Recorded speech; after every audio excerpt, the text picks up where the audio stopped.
Good morning, Plumb here, playing World of Tanks. Although I'm not playing World of Tanks, I'm not playing it at the moment. I haven't played it over the weekend. I'm just not playing it right now.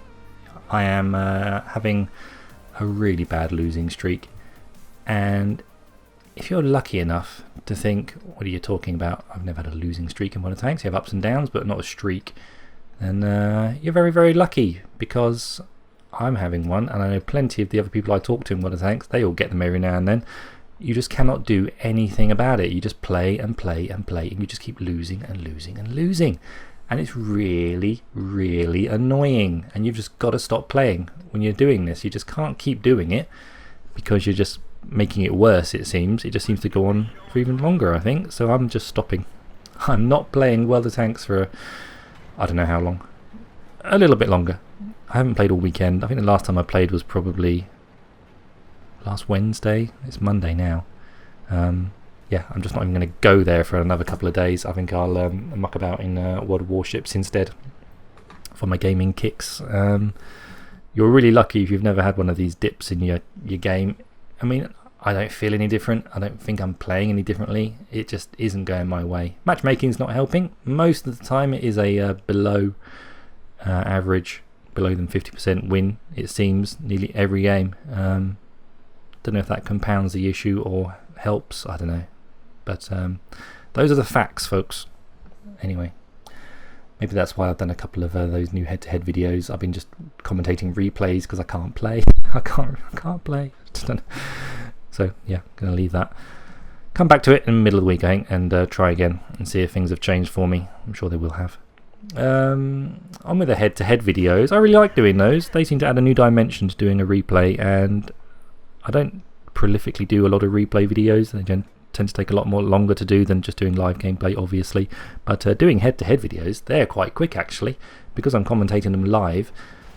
I can't watch them before I commentate on them, because I don't think that would be fair to either person sending in a replay. I've got to have my instantaneous reaction to the replay, so I can't watch them. All I can do is look at the screens that I get on World of Tanks replays, and I really like them.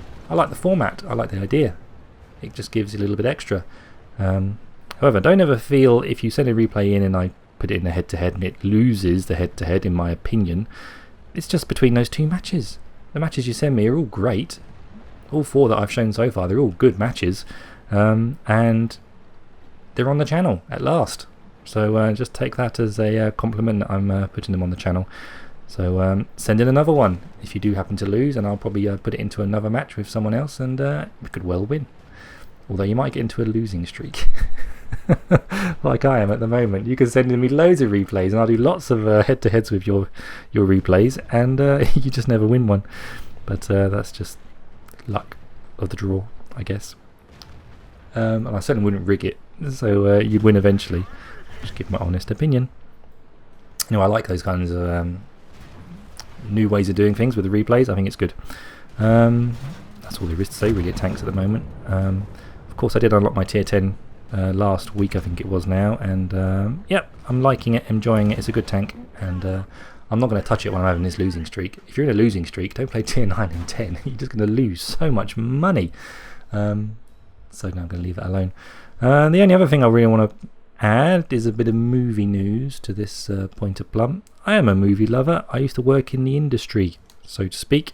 So it is a bit of a passion for me, movies, and being a sci-fi nerd, you'll have been living under a rock if you hadn't noticed that there was a new Star Wars trailer out this over the last weekend, and that gave me tingles down the spine, which is exactly what I want from a trailer to do.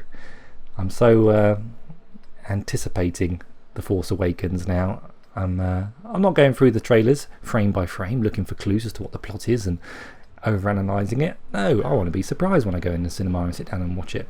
So I've only watched it 3-4 times, maybe 5, but very casually, just watching it and enjoying it, and yeah, it's freaking awesome. Loving that stuff. Then they dropped another trailer on us, the Superman one, and that just left me cold, to be quite honest. I like the Batman stuff. I like the look of his new suit when it's up in the case and Batfleck is looking at it. and it looks like it's been drawn with a lovely soft graphite pencil. It looks really lovely, like it has actually been drawn on that stand rather than been made. I really appreciate that. It just looks fantastic. But the trailer on a whole, no, didn't really do anything for me at all.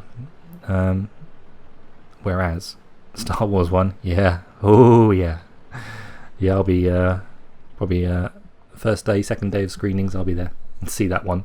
Now I do watch only a couple of film reviewers. I'd like your help on this. Film reviewers that I watch on YouTube, for the most part, there are several, but they're all based in America.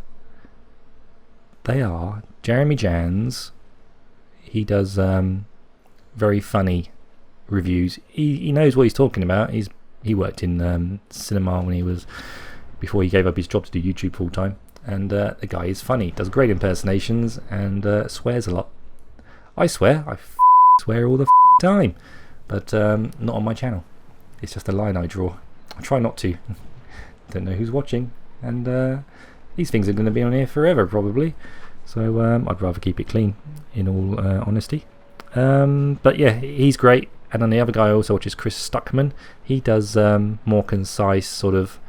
He's more arty, you might say, with his reviews. Appreciates camera work and acting more so, I would say, than Jeremy Jans does. He's more in it for the ride, the thrill ride of movies, whereas Chris Stuckman does all the filmmaking practice, how well a film is made, and if it's good as well, that's just a bonus. But yeah, I combine those two together, and if I agree with both of them, then which I normally do, that's a good way to identify if you found a good reviewer that you like. I mean, what's the point in listening to a film reviewer who doesn't actually agree with you when you see the movie? Pointless. So I agree with these guys nearly all the time. So if they recommend it, I watch it, and I normally agree 9 times out of 10. So but is there anyone in Europe that you can recommend that does film reviews, European or English? Just someone over here that does it. If they're like those guys, put a link in the comments below, please, so I can check them out, because I haven't found anyone yet that I watch like I watch those two guys.